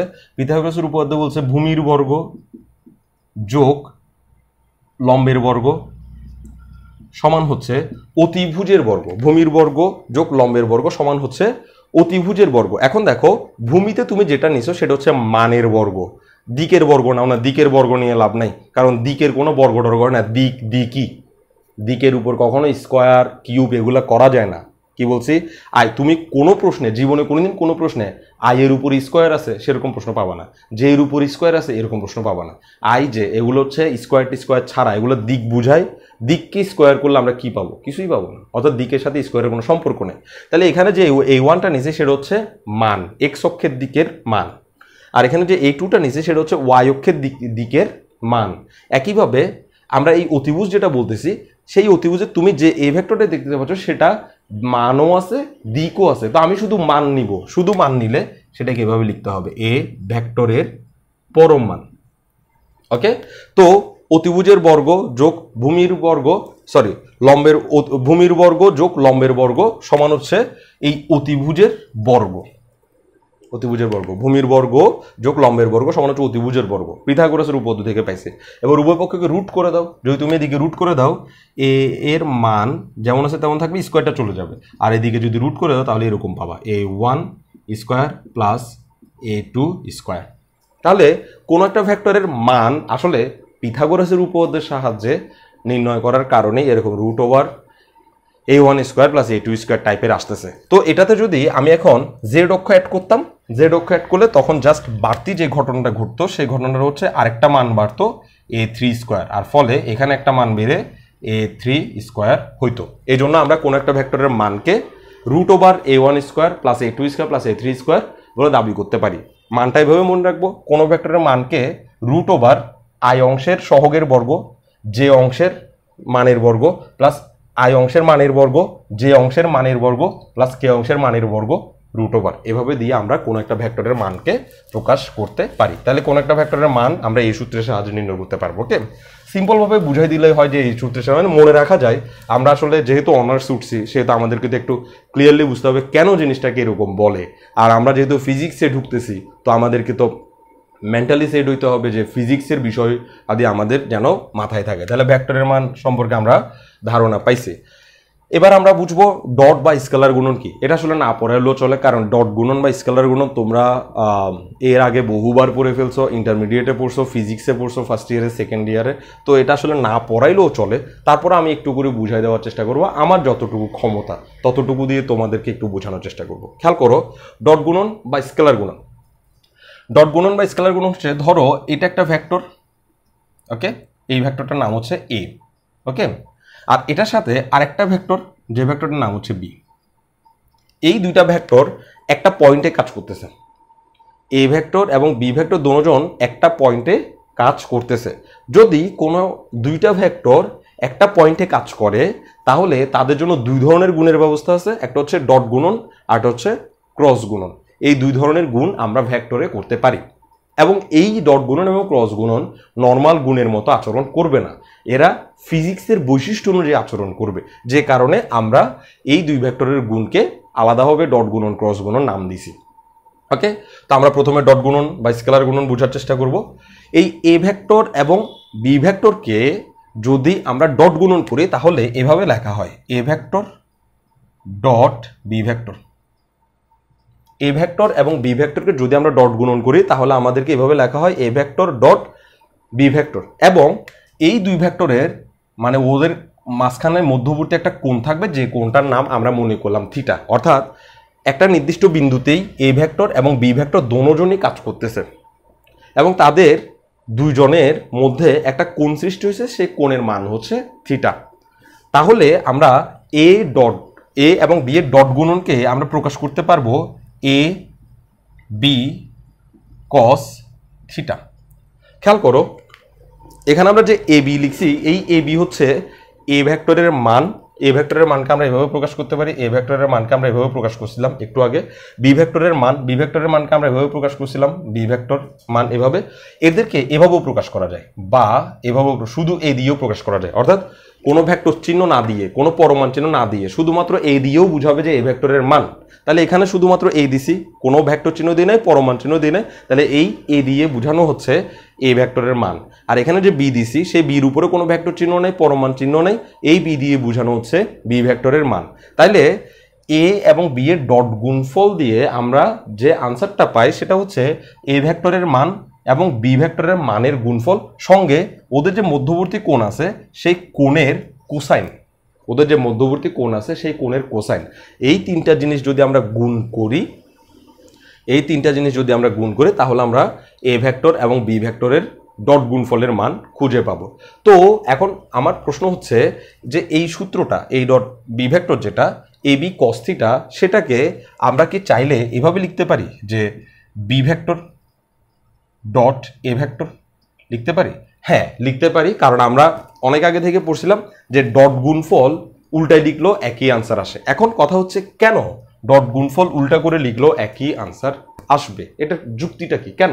কারণ হচ্ছে এ এবং বি এর গুণফলের কারণে যে আনসারটা আসতেছে সেই আনসারটাতে কোনো ভেক্টর চিহ্ন থাকে না। দেখো এ এবং বিকে আমি ডট গুণ করছি, ফলে একটা আনসার আসছে, এই আনসারের কোথাও কোনো ভেক্টর চিহ্ন নাই, এ এর মাথার উপরে ভেক্টর চিহ্ন নাই, বি এর মাথার উপরে ভেক্টর চিহ্ন নাই, একটা কস থিটা আছে তারও একটা আনসার চলে আসবে। ওই আনসার গুণ হয়ে গেলে আমি টোটাল যে আনসারটা পাবো সেই আনসারে কোনো ভেক্টর চিহ্ন থাকবে না, ওটা সম্পূর্ণ স্কেলার হয়ে যাবে। এই যে দুইটা ভেক্টরকে গুণ করার কারণে আনসারটা একটা স্কেলার হয়ে যাচ্ছে। এখানে দুটি ভেক্টর গুণ করছি, দুটি ভেক্টরকে গুণ করার কারণে যে আনসারটা আসছে সেই আনসারটা স্কেলার হয়ে যাচ্ছে। এই ঘটনার জন্য এটাকে স্কেলার গুণনও বলা হয়, ডট গুণন বা স্কেলার গুণন বলা হয়। ওকে, অর্থাৎ আমরা যখন কোনো দুইটা ভেক্টরকে ডট গুণন করব তখন আমাদের আনসারটা অবশ্যই স্কেলার রাশি হয়ে যাবে।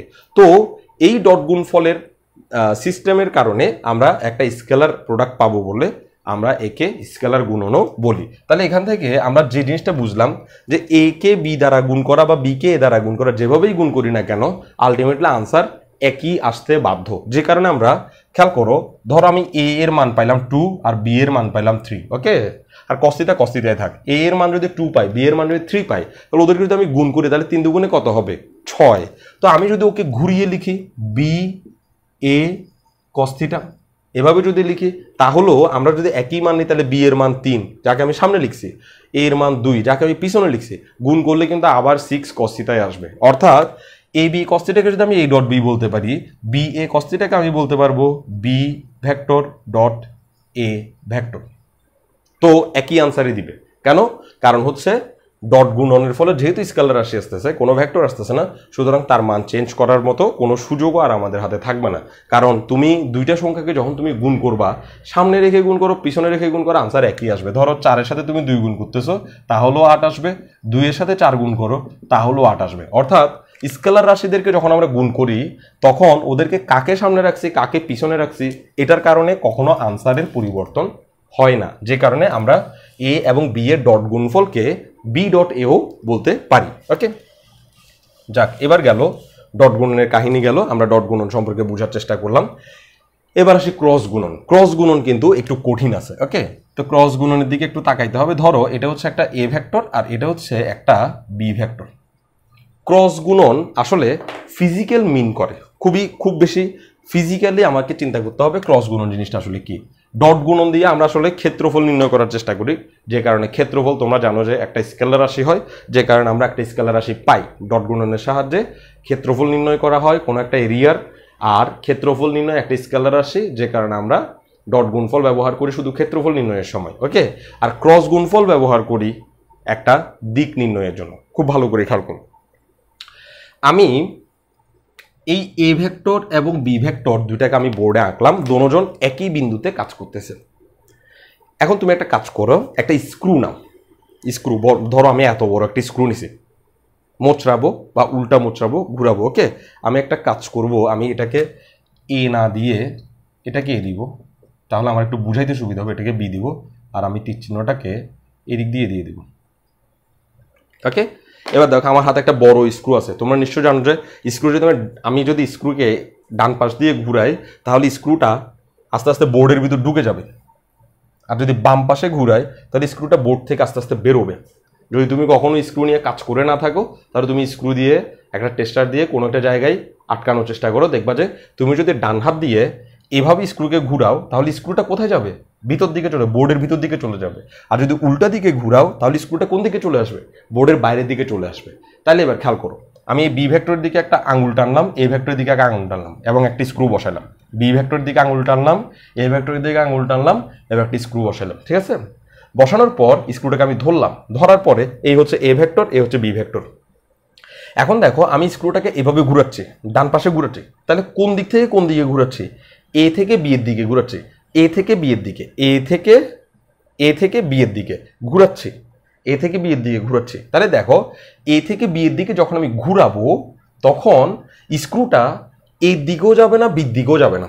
খুব ভালো করে খেয়াল করো, এ থেকে বির দিকে যখন আমি ঘুরাবো স্ক্রুটাকে তখন স্ক্রুটা এ এর দিকেও যাবে না, বি এর দিকেও যাবে না, যাবে কোথায়? বোর্ড ফুটা করে ভিতর দিকে। বোর্ড ফুটা করে কোন দিকে যাবে? ভিতর দিকে। তাহলে একটু খেয়াল করো, এই এ ভেক্টর এবং বি ভেক্টরের দিকে কাজ করানোর পরেও স্ক্রুটা ওদের দুজনের দিকে না গিয়ে লম্বভাবে আরেকটা নতুন দিক দিয়ে গেছে, লম্বভাবে আরেকটা নতুন দিক দিয়ে গেছে। এই নতুন দিক দিয়ে যে সে গেছে সেটার জন্য আমরা যে আনসারটা পাই সেটাকে আমরা বলি A cross B, A vector cross B vector. কি বললাম? আমি যদি স্ক্রুটাকে এ থেকে বি এর দিকে মোচড়াই, ধরে এ থেকে বি এর দিকে মোচড়াই, এ থেকে বি এর দিকে মোচড়াই, তাহলে স্ক্রুটা বোর্ডের ভিতর দিকে চলে যাচ্ছে, এর দিকেও যাচ্ছে না, বির দিকেও যাচ্ছে না, সোজা এই দুই ভেক্টরের সাথে লম্বভাবে বোর্ডের ভিতর দিকে এইভাবে ঢুকে যাচ্ছে। অর্থাৎ স্ক্রুর দিক হচ্ছে কিন্তু বোর্ডের ভিতর দিকে। তো স্ক্রু যেদিকে যাচ্ছে সেদিকে একটা দিক চিন্তা করো, সেই দিকটা চিন্তা করো। সে একটা নতুন দিকে চলে গেছে, এর দিকেও যায় না, বির দিকেও যায় না, সে একটা নতুন দিকে চলে গেছে। ওই নতুন দিকটার আনসার হবে এ ক্রস বি এর দিকে। এ ক্রস বি হচ্ছে ওই স্ক্রুটার যাওয়ার যে দিক সেটা। তাহলে একইভাবে আমি যদি স্ক্রুটাকে উল্টা দিকে ঘুরাই, বি থেকে এর দিকে ঘুরাই, বি থেকে এর দিকে, বি থেকে এর দিকে, বি থেকে এর দিকে, বি থেকে এর দিকে, বি থেকে এর দিকে, তাহলে স্ক্রুটা কি হবে? বোর্ড থেকে বাইরের দিকে বেরিয়ে যাবে, বোর্ড থেকে বাইরের দিকে বেরিয়ে যাবে। তাহলে ধরলাম এই স্ক্রুটা বোর্ড থেকে বাইরের দিকে বেরিয়ে যাচ্ছে, তাহলে বি থেকে যেই এর দিকে আমি টানতেছি, এই যে স্ক্রুটা যে দিক দিয়ে বেরিয়ে যাচ্ছে সেই দিকটাই হচ্ছে বি ক্রস এ। ওকে, তাহলে এ ক্রস বি কে আমরা আনসার বের করার জন্য যেটা প্রকাশ করি সেটা হচ্ছে এ ভেক্টরের মান বি ভেক্টরের মান সঙ্গে সাইন থিটা। থিটা হচ্ছে ওদের মধ্যবর্তী কোণ, দুই ভেক্টর যেটা কাজ করতেছে সেই দুই ভেক্টরের মধ্যবর্তী কোণ হচ্ছে সাইন থিটা। এখন খেয়াল করো, এখানে এ ভেক্টরের মাথার উপরে কোনো ভেক্টর চিহ্ন নেই, এটা হচ্ছে এ ভেক্টরের মান। বি ভেক্টরের মাথার উপরে কোনো ভেক্টর চিহ্ন নেই, এটা হচ্ছে বি ভেক্টরের মান। আর সাইন থিটা একটা স্কেলার রাশি, স্বাভাবিকভাবে থিটার মান যাই বসাও তুমি একটা সংখ্যা পাবা যে সংখ্যাটাতে কোনো দিক টিক থাকবে না। তাহলে এ বি সাইন থিটা এটা পুরোটা একটা স্কেলার রাশি হয়ে গেছে। কিন্তু আমরা তো যখন হিসেব নিকেশ করতেছিলাম তখন স্ক্রুটা তো একটা নতুন দিকে যাচ্ছিল, তো স্ক্রুটা যে দিকে যাচ্ছিল সেটার একটা দিক ছিল, ফলে সেটা স্কেলার রাশি হওয়ার কথা না, সেটা হওয়া উচিত ছিল ভেক্টর রাশি। কিন্তু এ বি সাইন থিটা এখানে কোনো ভেক্টর রাশির প্রকাশ পাওয়া যাচ্ছে না, ভেক্টর রাশির প্রকাশ পাওয়া যাচ্ছে না, ফলে এটার সাথে একটা ভেক্টর চিহ্ন অ্যাড করা উচিত। সেই ভেক্টর চিহ্নটাকে আমি বললাম ইটা ভেক্টর। সে ভেক্টর চিহ্নটাকে আমি কি বললাম? ইটা ভেক্টর। ইটাটা আবার কি? ইটাটা হচ্ছে এরকম, এক্স অক্ষের দিকে একক ভেক্টরকে আমরা কি বলি? I vector. ওয়াই অক্ষের দিকে একক ভেক্টরকে আমরা কি বলি? J vector. তো এই যে স্ক্রুটা বেরিয়ে আসতেছে, ধরো আমি বি থেকে এ থেকে বি দিকে গুণ করতেছি, ধরো বোর্ড এখানে আমি এ থেকে বি দিকে গুণ করছি, এই যে স্ক্রুটা বাইরের দিকে বেরিয়ে আসছে, এই যে যেটা দেখা যাচ্ছে সেইটার দিকে আমি কত দূর গিয়ে এক মনে করব, আরো কত দূর গিয়ে এক মনে করব, সেই কত দূর গিয়ে এক মনে করব সেটাই হচ্ছে এটা। কি বললাম?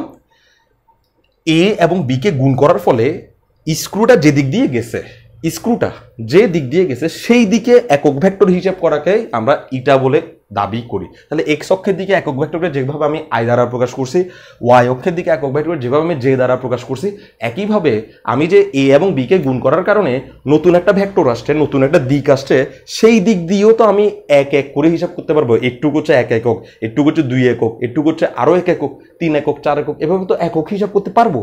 ঠিক ওই নতুন দিকে যতটুকু দূরত্বে গিয়ে আমি এক মনে করব, সেইটুকু দূরত্বটার কমন নাম হচ্ছে ইটা। তাইলে আমি ভাবলাম যে এই এ থেকে বিতে ঘুরানোর কারণে স্ক্রুটা ভিতরের দিকে ঢুকছে, একটুক ঢুকছে, ঠিক আছে। তো আমি এখান থেকে একটুক পর্যন্ত মনে করলাম 1 একক, 1 একক। তাহলে এটা হচ্ছে আমার জন্য একটা ইটা। এখান থেকে আরেকটু গিয়ে যেটুক হবে সেটা হচ্ছে আরো একটা ইটা। এটা থেকে আরেকটু গিয়ে যেটা হবে সেটা হচ্ছে আরো একটা ইটা, 1 ইটা, আরো 1 ইটা, আরো 1 ইটা। ওকে, তাহলে ইটা মানে হচ্ছে জাস্ট একটা একক ভেক্টর। এটা হচ্ছে কোন দিকে একক ভেক্টর? এ এবং বি কে গুণ করার কারণে নতুন যে দিকটা সৃষ্টি হয়েছে সেই দিকটাই হচ্ছে কি সেই দিকটার দিকে একক ভেক্টরটাই হচ্ছে ইটা। তো এ ক্রস বি সমান হচ্ছে জাস্ট ইটা এ বি সাইন থিটা। খুবই নর্মাল একটা বিষয়, কঠিন কিছুই না। তাইলে এই এ ক্রস বি ভেক্টরের আনসার আমরা বের করতে পারবো এ বি সাইন থিটা দিয়ে। আর এ বি সাইন থিটা যে আনসারটা দিবে তার সাথে আমরা ইটাটা বসাই দিব।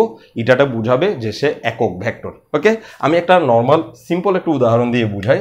ধরো এ ভেক্টর এবং বি ভেক্টরকে গুণ করার সময় আমরা যেটা বুঝতে পারলাম যে এ ভেক্টরের মান হচ্ছে 2 আর বি ভেক্টরের মান হচ্ছে 3, আর এটা হচ্ছে 30 ডিগ্রি, থিটা হচ্ছে 30 ডিগ্রি। ওকে, তাহলে আমরা আনসার কি পাবো? 3 দুগুণে 6, সাইন 30 ডিগ্রি হলো হচ্ছে 1/2। তো 2 দিয়ে যদি আমরা এটা কেটে দিই তাহলে আমরা আনসার পাবো 3। তো এই 3-এর সাথে এই ইটাটা লেগে থাকবে, তাহলে 3-এর সাথে এই ইটাটা লেগে থাকবে, অর্থাৎ আনসার হচ্ছে 3 ইটা।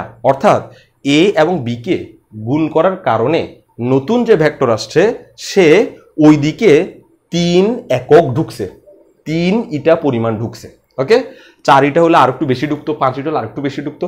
বিষয়টা হচ্ছে জাস্ট এটাই মিন করে। ওকে, তাহলে আমরা বুঝলাম যে এ এবং বির ক্রস গুণনের ফলে আমরা যে আনসারটা পাই সেটা হচ্ছে এ বি সাইন থিটা, এবং ইটা যেটা আমরা লিখতে চাচ্ছি সেটা হচ্ছে আসলে ওই নতুন দিকে একক ভেক্টর। আমি একটু বেশি কথা বলতেছি হয়তোবা, একটু সেজন্য আমাকে মাফ করবা, কিন্তু আমি আসলে ক্লিয়ারলি বোঝানোর চেষ্টা করতেছি যে জিনিসগুলো আসলে কি মিন করে, একদম ক্লিয়ারলি বোঝানোর চেষ্টা করতেছি। ওকে, এখন দেখো এই এ ক্রস বি এটা তো নতুন একটা ভেক্টর সৃষ্টি করছে, এবং নতুন একটা ভেক্টর সৃষ্টি করার কারণে তার কিন্তু একটা ভেক্টর চিহ্নও আছে। তো এখন নতুন যে ভেক্টরটা সৃষ্টি করছে তারও তো একটা মান থাকবে, প্রত্যেকটা ভেক্টরই তো মান থাকে, দিক থাকে। নতুন যে ভেক্টরটা সৃষ্টি করবে তারও তো একটা মান থাকবে। এই নতুন যে ভেক্টরটা সৃষ্টি করবে তার মানকে বলা হয় এ ভেক্টর ক্রস বি ভেক্টরের পরম মান। এ ভেক্টর ক্রস বি ভেক্টরের পরম মান, এটা দিয়ে বোঝানো হবে এ ক্রস বি ভেক্টর যেটা নতুন আসছে।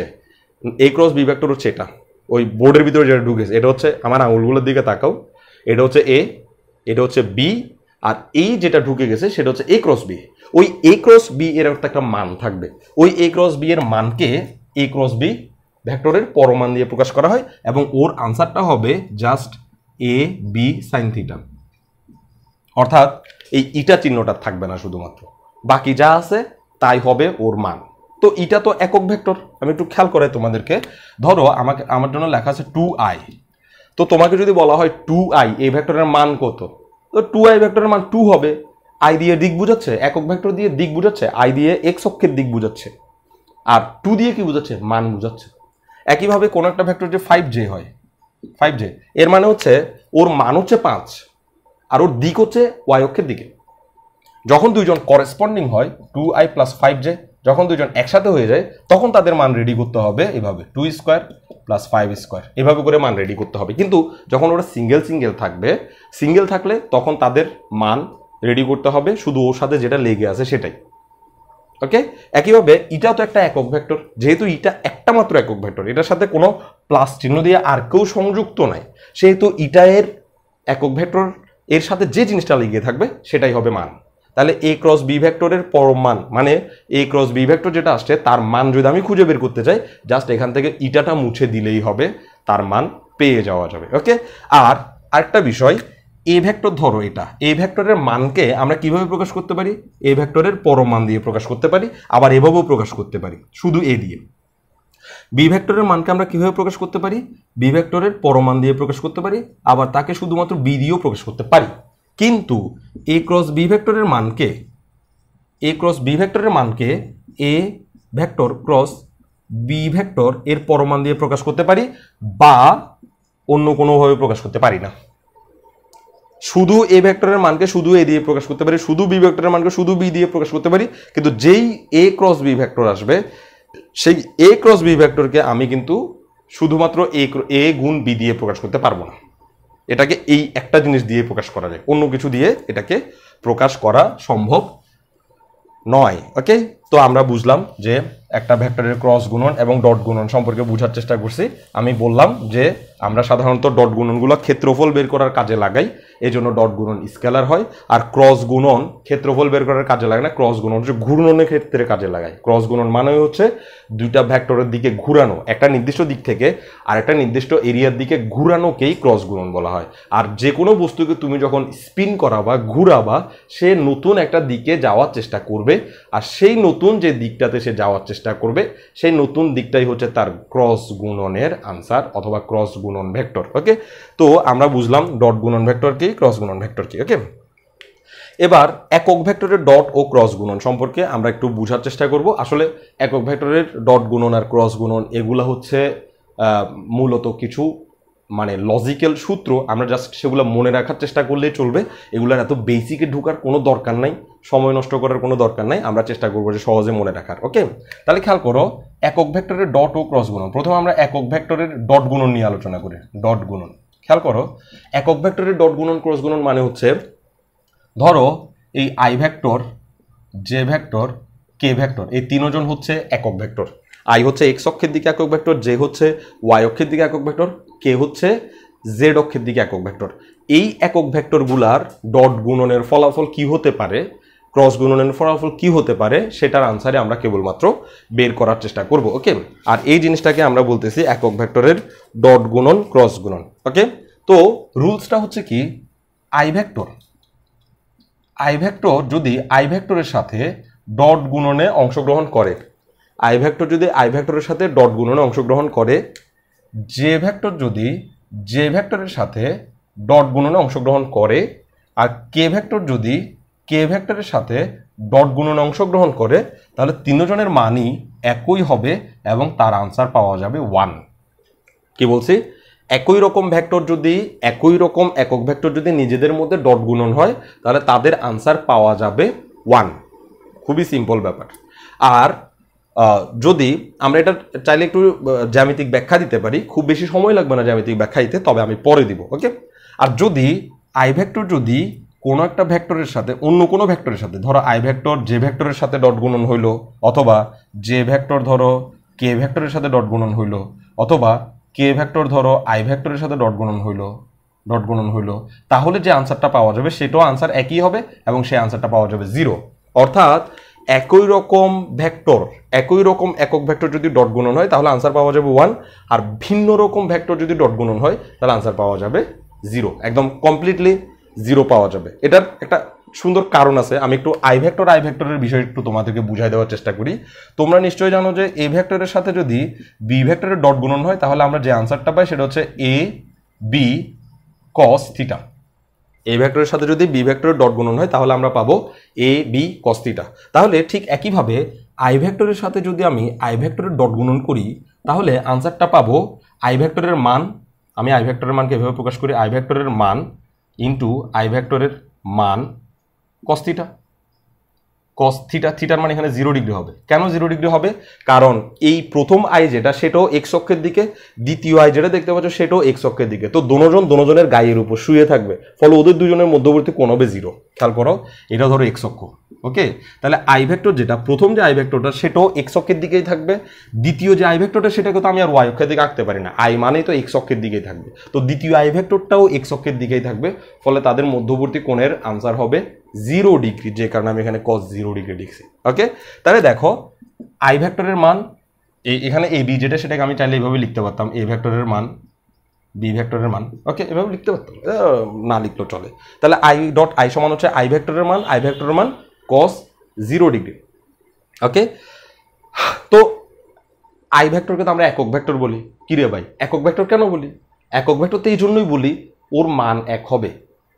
একক ভেক্টর কাকে বলে? যার মান এক। নর্মালি যদি তোমাকে একক ভেক্টরের সংজ্ঞা জিজ্ঞেস করা হয়, যে ভেক্টরের মান এক একক তাকে একক ভেক্টর বলে। তাহলে এই আই ভেক্টরের যে মান সেই মান অবশ্যই 1 একক হবে, আর এই আই ভেক্টরের যে মান সেই মান অবশ্যই 1 হবে। তাহলে এদের মধ্যে গুণ হবে, তবে এটা হচ্ছে বীজগাণিতীয় গুণ। আর এই cos 0 ডিগ্রির মানও তো 1। টোটাল আনসার গুণ করলে একেবারে 1 আসে। অর্থাৎ আই ভেক্টরকে আই ভেক্টরের সাথে গুণ করলে ইনডাইরেক্টলি মানে সরাসরি প্রমাণিত আনসার 1 আসে। এখন যদি আমি আই ভেক্টরের সাথে জে ভেক্টরকে গুণ করি তখন অবস্থাটা কি হয়, কেন 0 হয় সেটা আমরা একটু ব্যাখ্যা করব। ধরো আই ভেক্টরকে আমি গুণ করলাম জে ভেক্টরের সাথে, ওকে। তাহলে আই ভেক্টর এবং জে ভেক্টর যখন আমরা গুণ করব তখন আমরা আনসার পাবো আই ভেক্টরের মান ইন্টু জে ভেক্টরের মান ইন্টু cos 90 ডিগ্রি। 90 ডিগ্রি কেন? কারণ আই হচ্ছে এক্স অক্ষের দিকে একক ভেক্টর, জে হচ্ছে ওয়াই অক্ষের দিকে একক ভেক্টর, জে হচ্ছে ওয়াই অক্ষের দিকে একক ভেক্টর। তো যেহেতু এক্স অক্ষের দিকে একক ভেক্টর, এক্স অক্ষ আর ওয়াই অক্ষের মধ্যবর্তী কোণ 90 ডিগ্রি, সেহেতু এক্স অক্ষের দিকের একক ভেক্টর ওয়াই অক্ষের দিকের একক ভেক্টরের মধ্যবর্তী কোণও 90 ডিগ্রি হবে, সেজন্য আমরা cos 90 ডিগ্রি লিখতে বাধ্য হয়েছে। এখন আই ভেক্টরের মান তো 1 কারণ সে একক ভেক্টর, জে ভেক্টরের মানও 1 কারণ সে একক ভেক্টর, কিন্তু cos 90 ডিগ্রি সমান তো 0, আলটিমেটলি আনসারটা 0 হয়ে যাবে। তো একইভাবে তুমি যাকেই ধরো না কেন তারা সবাই সবার সাথে 90 ডিগ্রি কোণ গঠন করে বসে আছে, ফলে ওই বান্দাদের আনসার 0 হয়ে যায়, ওকে। তো চাইলেই সব কিছু আসলে প্রুফ করা যায়, খুবই সিম্পল বিষয় এগুলো। আসলে প্রুফ করা এত ক্রেডিটের কিছু না, জাস্ট আমি তোমাদের মধ্যে অনেকে জানো না সেই বিবেচনা করে আমি জাস্ট এটা একটু জানাইলাম আর কি, আর কিচ্ছু না, ওকে। তো I vector dot I vector একটু লিখে রাখি, তাহলে ডট গুণনের ফলে এই আনসারগুলোই আসে, দ্বিতীয় কোনো আনসার আসে না। তো ডট গুণন খুবই সহজ। এবার ক্রস গুণনের ফলে কি আসে দেখে আমি একটু ক্রস গুণন আলাদা করে লিখি।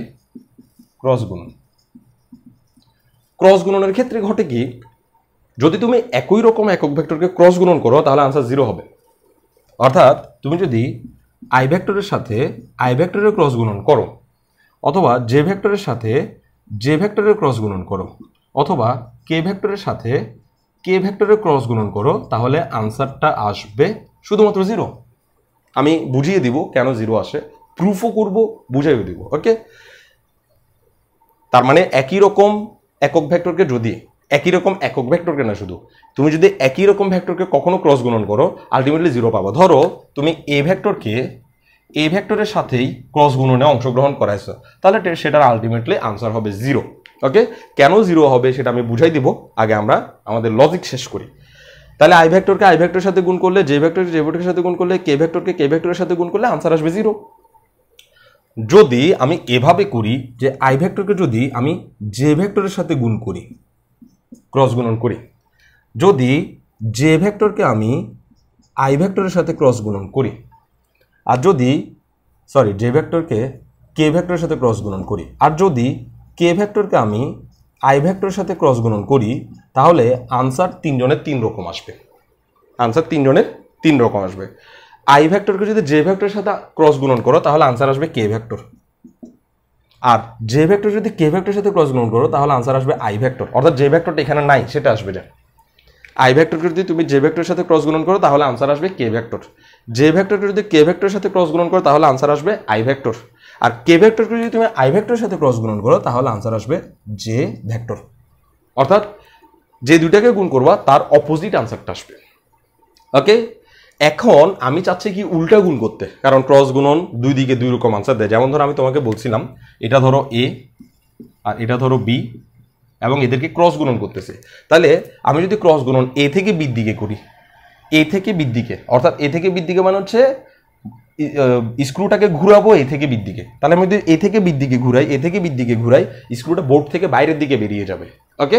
আবার যদি আমি বি থেকে এর দিকে গুণ করি, বি থেকে দিয়ে গুণ করি, তাহলে স্ক্রুটা আবার বোর্ডের ভিতর দিকে ঢুকে যাবে। তাহলে এ থেকে বির দিকে গুণ করলে স্ক্রুটার দিক হচ্ছে বোর্ডের বাইরের দিকে, আর বি থেকে এর দিকে গুণ করলে স্ক্রুটার দিক হচ্ছে বোর্ডের ভিতরের দিকে। তার মানে এ আর বি কে গুণ করা আর বি আর এ কে গুণ করা একই নয়। এ আর বি কে গুণ করলে স্ক্রু এর দিক বোর্ডের বাইরের দিকে হয়, আর বি আর এ কে গুণ করলে স্ক্রু এর দিক বোর্ডের ভিতরের দিকে হয়। সুতরাং এই দুইজন একই নয়। তো এই জন্য আমি বলতেছি আই এবং জে কে গুণ করলে আনসার কে আসতেছে। যদি আমি উল্টাটা গুণ করি, জে এবং কে কে যদি গুণ করি, জে এবং আইকে যদি গুণ করি, মানে উল্টা করে দিছি, তাহলে কি আসবে। একইভাবে যে কে কে গুণ না করে কে জে কে যদি গুণ করি তাহলে কি আনসার আসবে? কে আই কে গুণ না করে যদি আই কে কে গুণ করি তাহলে কি আসবে? অর্থাৎ জাস্ট এখানে যেভাবে গুণ হয়েছে তাদেরকে চেঞ্জ করে দিছি, ফলে আনসারটা কি হবে? আনসার কিন্তু একই হবে না। তো আনসারটা হবে এরকম, এখানে যে দুজন আছে সেই দুজনই থাকবে, সেই দুজনের অপোজিটটাই থাকবে, কিন্তু নেগেটিভ আনসার আসবে। মানে এখানে কে ছিল, এই দুজনের অপোজিট কে ঠিক থাকবে কিন্তু নেগেটিভ আসবে। একইভাবে এখানে আসবে নেগেটিভ আই আর এখানে আসবে নেগেটিভ জে। এখন কথা হচ্ছে আমরা কেমনে মনে রাখবো যে এখানে আই মানে পজিটিভ আসবে এখানে নেগেটিভ আসবে? সেটা মনে রাখার জন্য আমরা একটা চক্রক্রমিক রাশির ব্যবস্থা করব, আর এই চক্রক্রমিক রাশি আমাদেরকে বুঝাই দিবে কে নেগেটিভ আসবে কে পজিটিভ আসবে। খেয়াল করো, I vector, J vector, K vector. I এর পরে আমরা জানি জে, সেজন্য আমি আই থেকে জেতে তীর চিহ্ন দিলাম। জে এর পরে আমরা জানি কে, সেজন্য আমরা জে থেকে কে তে তীর চিহ্ন দিলাম। এবং যেহেতু তীর চিহ্ন আমরা এভাবেই দিচ্ছি, ফলে আমি কে থেকে আই এর দিকে তীর চিহ্ন দিব যাতে রাউন্ডিং ঠিক থাকে। ওকে, আই এর পরে জে, জে এর পরে কে এর পরে আবার রাউন্ডিং হয়ে আই এ আসবে এবং এই চক্রাকারে সে ঘুরতে থাকবে। ওকে, তো এখন দেখো, যখন তুমি দেখবা, যখন গুণের ক্ষেত্রে তুমি দেখবা সিরিয়াল মেনটেন করছে, এই চিহ্নে সিরিয়াল মেনটেন করছে, তখন আনসার আসবে পজিটিভ। আর যখন সিরিয়াল মেনটেন করবে না তখন আনসার আসবে নেগেটিভ। খেয়াল করো, আই এর পরে জে, মানে আইকে আগে রেখে যদি জে কে গুণ করা হয়, আইকে আগে রেখে যদি জে কে গুণ করা হয় তাহলে আনসার আসবে পজিটিভ কে, পজিটিভ 3 নাম্বারটা। ওকে, একইভাবে জে এর সাথে কে গুণ, মানে জে কে আগে রেখে কে যদি গুণ করা হয় তাহলে আনসার আসবে পজিটিভ আই। একইভাবে কে কে আগে রেখে যদি আই কে গুণ করা হয় তাহলে তুমি আনসার পাবা পজিটিভ জে। তাইলে তীর চিহ্ন যদি ঠিক থাকে, তীর চিহ্ন যদি ঠিক থাকে তাহলে তুমি আনসার পাবা পজিটিভ। আর যখন তীর চিহ্ন উল্টা হয়ে যাবে, তীর চিহ্নের বিপরীতে ক্রিয়া করবে, তখন তুমি আনসার পাবা নেগেটিভ। খেয়াল করো, এখানে কি গুণ হয়েছে? J cross I, J cross I, J K আগে রাখা হয়েছে জে ক্রস আই। তাহলে দেখো তীর চিহ্নের উল্টা দিকে হয়ে যাচ্ছে না, জে ক্রস আই তীর চিহ্নের উল্টা দিকে, ফলে আনসার কেই আসবে কিন্তু নেগেটিভ কে আসবে। একইভাবে এখানে দেখো কে ক্রস জে, কে ক্রস জে, কে ক্রস জে, কে কে আগে রাখছি কে ক্রস জে, কিন্তু তীর চিহ্ন তো এদিকে, আমি গুণ করতেছি এদিকে, ফলে আনসার নেগেটিভ আসবে। একইভাবে I cross K, I cross K, I cross K, I cross কে, তীর চিহ্নের উল্টা দিকে গুণ করতেছি, অর্থাৎ নেগেটিভ আসবে। আশা করি তোমরা বুঝতে পারতেছো। এবং এই বিষয়গুলা এখন আমরা যেগুলো লিখছি এগুলো হচ্ছে সূত্র। এখন আমরা জানবো যে এরকম কেন হয়, আই আর আই গুণ করলে জিরো কেন হয়, জে আর জে গুণ করলে জিরো, কে আর কে গুণ করলে জিরো কেন হয়। এটার দুইটা ব্যাখ্যা আছে, আমরা দোনোটাই দেখব। অর্থাৎ যেহেতু আমরা এখন আসলে অনার্সে পড়তেছি, তো আমাদেরকে আসলে ওইভাবে বোঝা উচিত যেভাবে আমরা ক্লিয়ারলি বুঝবো। এবং যেহেতু বর্তমানে আমরা এই সময়ে এসে আমরা আসলে টিউশন করাই, সাধারণত আমাদের বাচ্চাদেরকে আমরা শিখাই, তো আমরা চেষ্টা করব বাচ্চাদেরকে যেন আমরা সেভাবে শিখাইতে পারি যেভাবে আসলে শিখানো উচিত। তো আমি যদি নিজেই না জানি তাহলে আমি কিভাবে তাদেরকে শেখাবো? হ্যাঁ, এতদিন জানতাম না, ঠিক আছে, কোনো সমস্যা নেই, কিন্তু যখন থেকে জানবো তখন থেকে তো আমরা অন্য বাচ্চাদেরকে যখন পড়াবো তখন আমরা ভালোভাবে পড়াইতে পারবো। সেই বিষয়ে আমরা একটু খেয়াল করব এবং আমরা এবার দেখব যে এগুলো আসলে প্রুফটা কি, আসলে এগুলো কেন এরকম হচ্ছে। ওকে, আই ভেক্টরের সাথে আই ভেক্টর গুণ, মানে একই ভেক্টরকে একই ভেক্টর দিয়ে গুণ। আই ভেক্টর হচ্ছে এক্স অক্ষের দিকে একক ভেক্টর, এক্স অক্ষের দিকে। তো আরেকটা আই ভেক্টর সেটাও এক্স অক্ষের দিকে একক ভেক্টর। তো ধরো তুমি একটা স্ক্রু এখানে বসাইছো, এভাবে বসাইছো, এইখানে বসাইছো, এখন তোমাকে গুণ করতে বলছে আই ভেক্টরের দিক থেকে আই ভেক্টরের দিকে। তুমি যদি এভাবে গুণ করতা এ থেকে বির দিকে, তাহলে কি হইতো? এ থেকে বির দিকে হলে তোমাকে ঘুরাইতে হইতো, এ থেকে বির দিকে হলে তোমাকে কি করতে হইতো? স্ক্রুটা ধরে ঘুরাইতে হইতো, তাইলে তুমি এ থেকে বির দিকে যেতে পারতা। কিন্তু এখন দেখো তুমি এখানে স্ক্রু বসাইছো, স্ক্রু বসাইলা, বসানোর পরে তোমাকে বলছে আই ভেক্টর থেকে আই ভেক্টরের দিকে গুণ করতে। তো প্রথম যে আই ভেক্টর সেটা যেদিকে দেখাচ্ছে, যেই জায়গাতে দেখাচ্ছে, দ্বিতীয় যে আই ভেক্টর সেটাও একই জায়গাতেই দেখাবে। ফলে তুমি স্ক্রু থেকে ধরে এভাবে বসে থাকা মানে হচ্ছে গুণ করা, মানে তুমি ঘুরাইতে পারবে না। কেন? কারণ একটা আই ভেক্টর যদি এখানে থাকতো আর আরেকটা আই ভেক্টর যদি এখানে থাকতো তাহলে তুমি ঘুরাইতে পারতা, কিন্তু এখন তুমি ঘুরাইতে পারবে না, কারণ হচ্ছে দোনোটা আই ভেক্টর এক জায়গাতেই বসে আছে। এবং তুমি যদি এখন ঘুরাও তাহলে তুমি আই ভেক্টর থেকে অন্য কোনো ভেক্টরে ট্রান্সফর্ম হয়ে যাচ্ছ, অন্য কোনো ভেক্টরের দিকে চলে যাচ্ছ, যে কারণে তুমি আই ভেক্টরের সাথে আই ভেক্টরের গুণ মানে হচ্ছে স্ক্রুটাকে এভাবে ধরে বসে থাকা, কোনো দিকে না ঘুরানো। তো তুমি যদি স্ক্রুটাকে কোনো দিকে না ঘুরাও, ডানে বা বামে কোনো দিকে না ঘুরাও, সে কি ভিতরে বা উপরে কোনো দিকে উঠবে? তুমি এভাবে ধরে বসে থাকবা সারা জীবন, সে এভাবে ধরে বসে থাকবে, সে কোনো দিকেই দেখাবে না। যদি আমি ডানে ঘুরাইতে পারতাম তাহলে বোর্ডের ভিতরে ঢুকতো, যদি আমি উল্টা ঘুরাইতে পারতাম তাহলে বোর্ড থেকে বেরিয়ে আসতো। কিন্তু আই ভেক্টরের সাথে আই ভেক্টর গুণ করা মানে হচ্ছে স্ক্রুটাকে এভাবে ধরে বসে থাকা, কোনো দিকেই না ঘুরানো। আই ভেক্টর থেকে আই ভেক্টর, তো আমি যদি একটুও ঘুরাই তাহলেই তো সেটা এভাবে ঘুরে যাচ্ছে, একটু হলেও অন্য ভেক্টরের দিকে চলে যাচ্ছে। কিন্তু আমাকে তো বলছে অন্য ভেক্টরের দিকে না, আই ভেক্টরের দিকে আই ভেক্টরের সাথে গুণ করো। তো আই ভেক্টরকে আই ভেক্টরের সাথে গুণ করলে এই জন্য আলটিমেটলি কোনো নতুন ভেক্টর সৃষ্টি হয় না, এই জন্য আমরা আনসার পাই 0। ওকে, এটা হচ্ছে ফিজিক্যাল ব্যাখ্যা। ওকে, এবার আমরা ম্যাথমেটিক্যাল ব্যাখ্যা দিতে পারি। ম্যাথমেটিক্যাল ব্যাখ্যা হচ্ছে আই ভেক্টরের সাথে যদি আমি আই ভেক্টরকে গুণ করতে চাই তাহলে আমাদের যে আনসারটা আসে সেই আনসারটা হচ্ছে ইটা আই ভেক্টরের পরম মান ইন্টু আই ভেক্টরের পরম মান, অর্থাৎ মান আর কি এ বি আর কি। তোমাদের নিশ্চয়ই মনে আছে A cross B, A vector cross B vector সমান হচ্ছে এ বি সাইন থিটা, আর সামনে একটা ইটা আছে, ইটা। ওকে, তো আমি সেটাই করছি, এত সাইন থিটার মানে হচ্ছে 0 ডিগ্রি। সেটা মানে 0 ডিগ্রি কেন?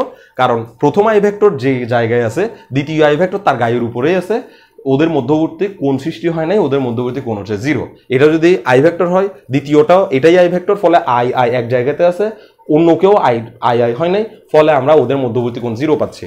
তাহলে এখন সাইন 0 ডিগ্রি, তা সাইন 0 ডিগ্রি মানে হচ্ছে 0, তো আলটিমেটলি টোটাল জিনিসটা 0 হয়ে যাবে। সবার সাথে গুণ হওয়ার পরে সে 0 করে দিবেন।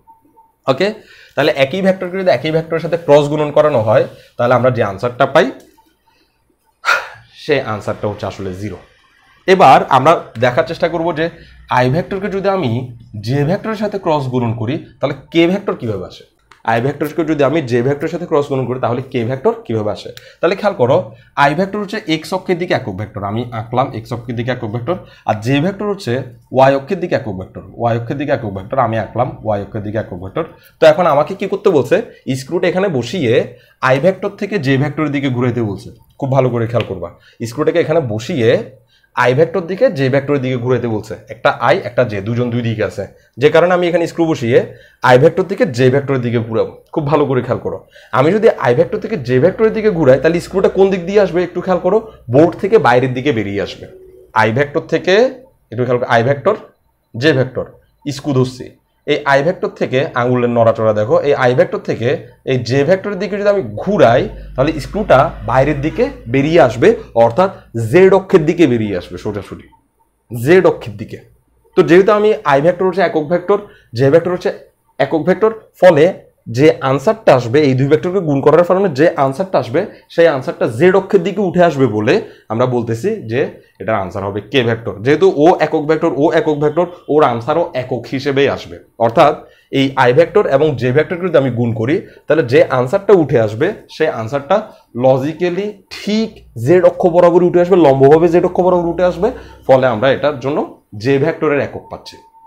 ওকে, একইভাবে বাকিগুলোকে গুণ করলে ঠিক একই সিচুয়েশন হবে। তো আমি এটাকে একটু ব্যাখ্যা করে মাইনাস কেন হবে। এইবার বলছি কি জে ভেক্টরের সাথে আই ভেক্টরকে গুণ করতে, তাহলে দেখো জে ভেক্টর হচ্ছে এটা, আমি বুঝে আঙুল দেখাচ্ছি, জে ভেক্টর হচ্ছে এটা আর আই ভেক্টর হচ্ছে এটা। ওকে, এবার দেখো জে থেকে আই এর দিকে, জে থেকে আমার আঙুলের দিকে তাকাও, জে থেকে আই এর দিকে ঘুরাইতে হবে, তাহলে জে থেকে আই এর দিকে ঘুরাবো, জে থেকে আই এর দিকে ঘুরাইলে স্ক্রুটা ভিতরের দিকে ঢুকে যাবে। তো এটা যদি উপরের দিকে যদি জেড অক্ষ হয়, ভিতরের দিকে হচ্ছে নেগেটিভ জেড অক্ষ। খুব ভালো করে খেয়াল করবা, এই হচ্ছে মিডল পয়েন্ট। এটা যদি এক্স অক্ষ হয়, এটা হচ্ছে ডান এক্স অক্ষ, পজিটিভ এক্স অক্ষ, আর এটা হচ্ছে নেগেটিভ এক্স অক্ষ, বাম পাশে যেটা সেটা নেগেটিভ এক্স অক্ষ। আর যদি এটা যদি ওয়াই অক্ষ হয় তাহলে পজিটিভ দিকটা হচ্ছে পজিটিভ এক্স অক্ষ, পিছনের দিকটা হচ্ছে নেগেটিভ এক্স অক্ষ। একইভাবে এটা যদি জেড অক্ষ হয় তাহলে উপরের দিকে যেটা সেটা হবে পজিটিভ জেড অক্ষ, নিচের দিকে যেটা সেটা হবে নেগেটিভ জেড অক্ষ। তো আমি যদি এখানে এভাবে বসাই এবং জে থেকে আই এর দিকে ঘুরাই, জে থেকে এই হচ্ছে জে থেকে আই এর দিকে যদি আমি ঘুরাই তাহলে স্ক্রুটা ভিতরের দিকে ঢুকে যাবে, আর ভিতরের দিকে ঢুকে যাওয়া মানে হচ্ছে নেগেটিভ জেড এর দিকে ঢুকে যাওয়া, সেজন্য আমরা নেগেটিভ জেড এর দিকে একক পাবো। অর্থাৎ এই একক গুণ করলে যে এককটা পাবো সেটা হচ্ছে নেগেটিভ জেড এর দিকে একক।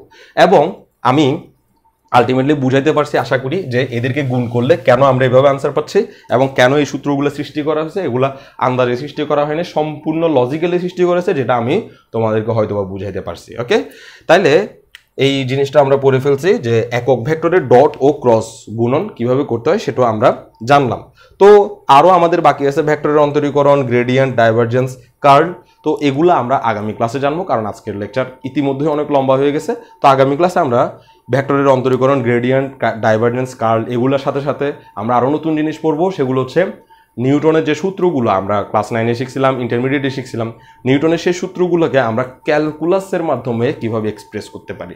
নিউটনের সূত্র আমরা খাঁটি বাংলায় শিখছি, কিন্তু নিউটনের সূত্রগুলোকে আমরা যদি ক্যালকুলাস এক্সপ্রেশন দিতে না পারি তাহলে, অথবা ডিফারেনশিয়াল ইকুয়েশন যেটাকে বলে সেভাবে যদি আমরা দিতে না পারি, তাহলে আমরা বলবিদ্যায় ঢোকার কোনো অধিকার রাখি না। যে কারণে আমাদেরকে আগামী ক্লাসে প্রথমে সেগুলো শিখতে হবে। ওকে, তাহলে আমরা আগামী ক্লাস পর্যন্ত অপেক্ষা করি। আজকের মধ্যে সবাই ভালো থাকে। ধন্যবাদ সবাইকে।